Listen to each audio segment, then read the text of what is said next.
Troisièmement, propriété de la tension. 3.1, circuit en série. Activité. Donc on réalise le circuit électrique en série suivant, composé d'un générateur et deux lampes, la lampe L1 et la lampe L2, et 3 voltmètres, le premier aux bornes du générateur et le deuxième aux bornes de la lampe L1 et le deuxième aux bornes de la lampe L2.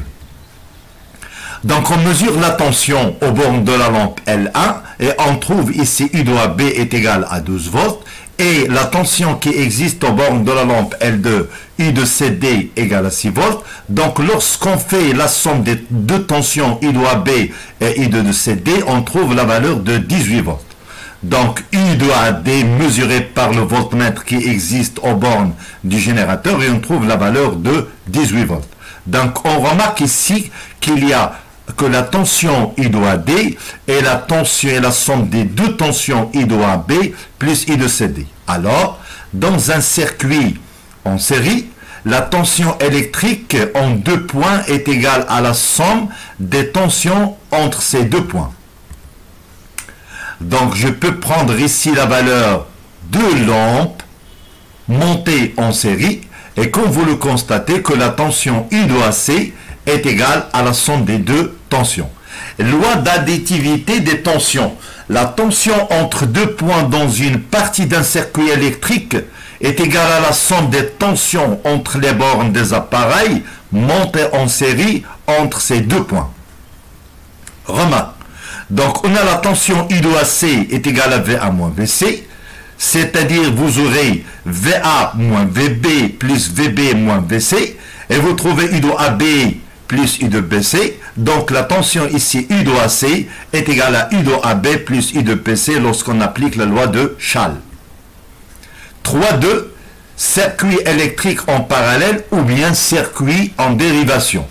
Donc on considère le montage suivant. Donc comme vous le voyez ici, bon, vous aurez un générateur U de PN et vous aurez un moteur, la tension U de AB au bord du moteur c'est U de AB, au bord d'une résistance ou bien un conducteur ohmique, on va le voir après, c'est la tension U de CD, et au borne d'une lampe vous aurez la tension U de EF. Donc comme vous le voyez, le point N et B et D et F, ils sont reliés à la masse, c'est-à-dire ils possèdent le potentiel nul, c'est-à-dire Vn est égal à Vb, est égal à Vd, est égal à Vf, est égal à 0.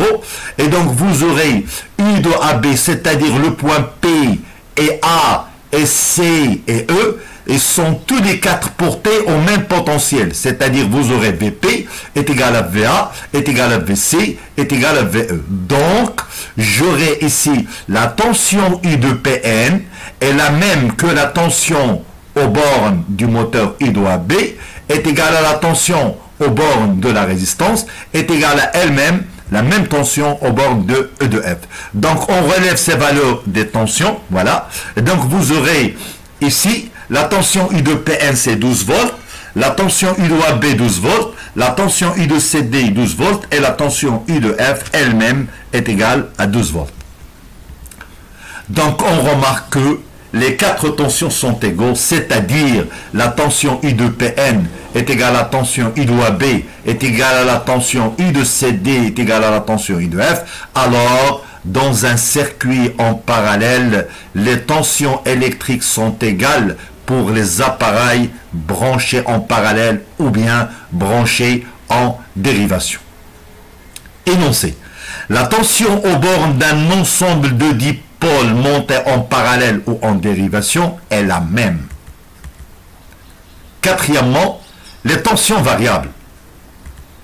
Eh bien, quatrièmement, la tension alternative sinusoïdale. Donc, j'aurai ici une tension alternative.